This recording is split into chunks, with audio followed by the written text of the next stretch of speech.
Hi, everybody. Today we're going to talk about a add-on that is available on Google Sheets. And this add-on is called Doctopus. It's a way for you to take a document in your Google Drive and distribute it individually to each student. So this way they have a copy. Let's say this is a worksheet or a live data binder that you want to create. This is something that's very easy to distribute to your students and you can see in real time. So let's get started. The first thing I want to do is I want to create a sheet because that's where the add-on lives. If you haven't installed the add-on yet, you'll need to go to Add-ons, Get Add-ons, and then typically Doctopus is in one of the very first add-ons. However, if you can't find it, just type in Doctopus. It will show up. Now mine is managed because I already have it, but yours will have this blue free button next to it to install that add-on. Now once I've got my add-on here, Doctopus will show up in the drop-down and I'll click on Launch.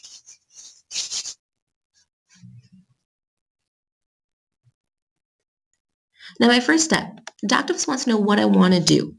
Because we're not using Google Classroom for assignments, this is typically not going to be your option. Usually you're going to distribute Drive resources to a roster. And then if you haven't done this before, the very first option is going to be build a new roster. And then selecting my method, I'm always going to choose import sheet because typically you won't have a teacher dashboard. That's going to be from Google Classroom. Once I've selected all my pieces, I click create a roster and things are going to pop up on your spreadsheet. This is where that master roster may come into play for you. If you want to get more information on that master roster, take a look at some of my previous videos on how to develop that through eSchool. In my roster, now I'm just going to type in their information. So I'm going to start with my fake student, Chief Blackhawk.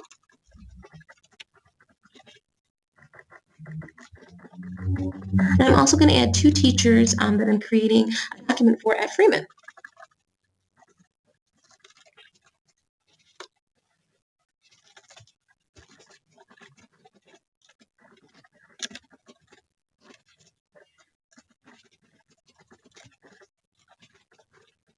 One thing you definitely want to remember, you do not want to change this header name, just as the note says, do not change the header names. Typically what I found is if you do end up changing the header name, I would scrap that document and start over because things are linked to those header names. So once you've typed in your roster, click refresh.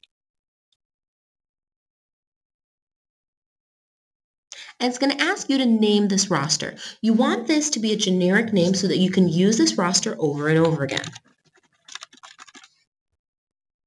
I'm also going to create class folders. So this would be the roster name for, let's say, my class, third period biology, or Miss Placencia's second grade. Whatever you'd want to name it, this is going to be a generic name for the whole class. The reason for this is because it's going to create class folders.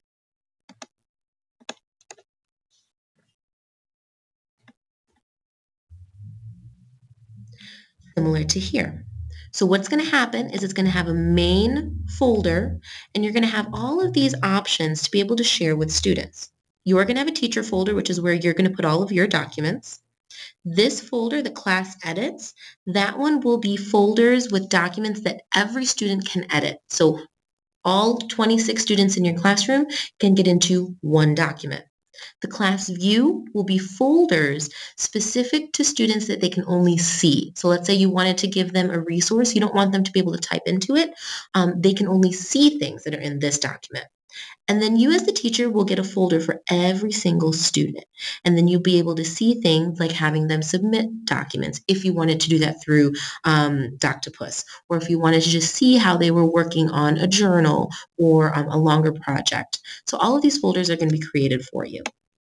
So I click on the red folder or red button, create and share, and more headers are going to show up.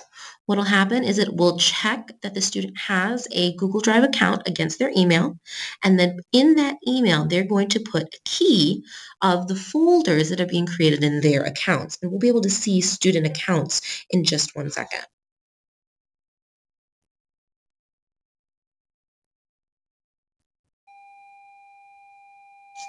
You get this little note that says successfully saved roster for Freeman teachers. And then it gives you kind of a note of, yes, we made these folders, everything was good to go. Save roster and continue.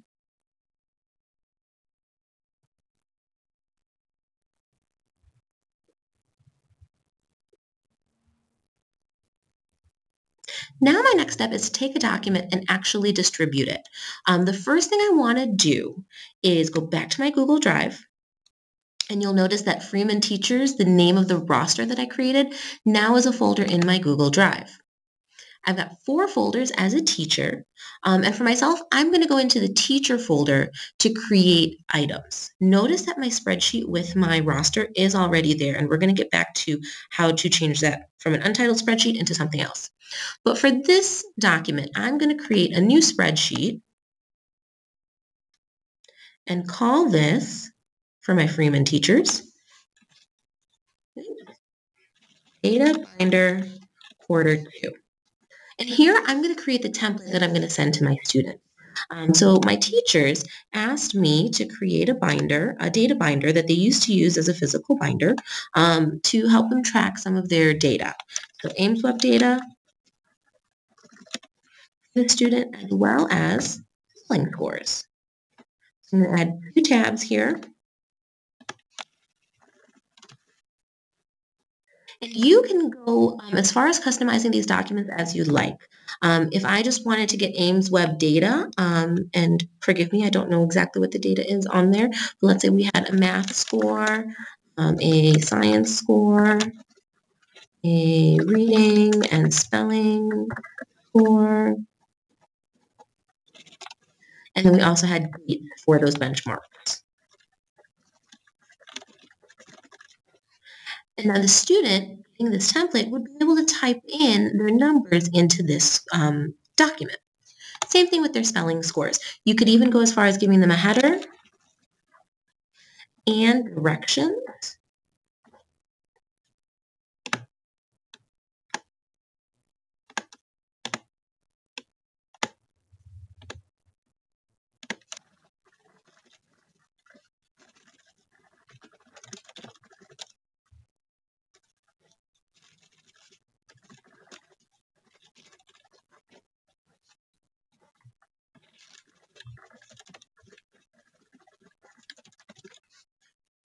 I've got my template set up for my student.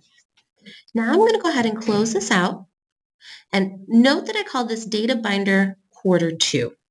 What I'm also going to do, and I'm going back to my roster now, so that I know what this roster is for, I'm going to also name this Data Binder Quarter 2. Now, because I'm using 2 spreadsheets, I may have to put unique identifier, an R, to say, oh, this is my roster. We'll see if Google will take that. Now, I'm going to go back here to step 3. I have a document. I'm ready to share it. You do have different sharing options here. However, I'm probably going to do an individual all the same. I want every kid to get the exact same document. And here, those sharing defaults are pretty self-explanatory. The class can't access any other student's assignments. It allows the student to edit the document that you're giving them. Just go through these and read them individually. You can also assign a co-teacher so that another teacher can see those documents as well. I save and continue.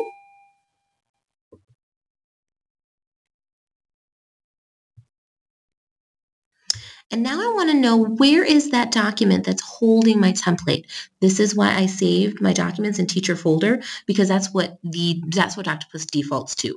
You could choose a different folder by clicking on here. However, saving everything in teacher folder just sometimes makes it easy. So now I go into that folder. I know I want this Data Binder Quarter 2, and I click Save and Continue.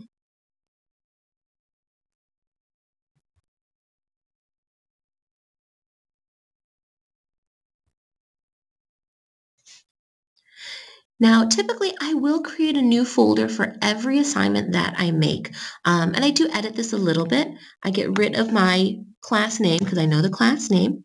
I do keep Data Binder Quarter 2 and the date so that I know which document I sent and the date that I send it. So I create new folder. And I can also send a message to my students. Now, because these students that I'm working with are going to be first and second grade, I'm not going to worry about sending them an email that they got a new document. But if you're working with upper level elementaries, middles, and high schools, you may want to start getting them used to checking their emails, knowing that they have a document shared to them. Save and continue.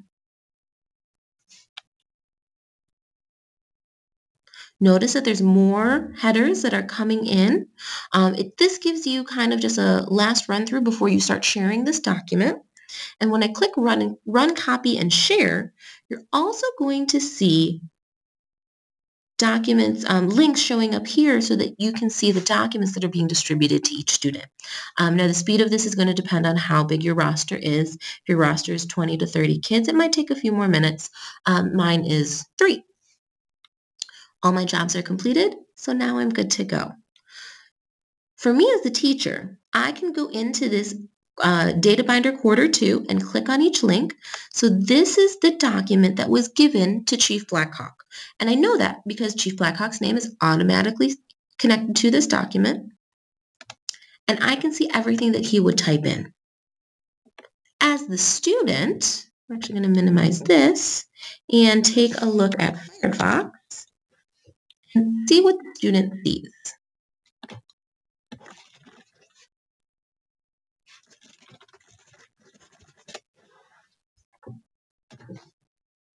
Now, when the student first logs in, they shouldn't see anything on their drive. They're going to see those folders in Shared with Me.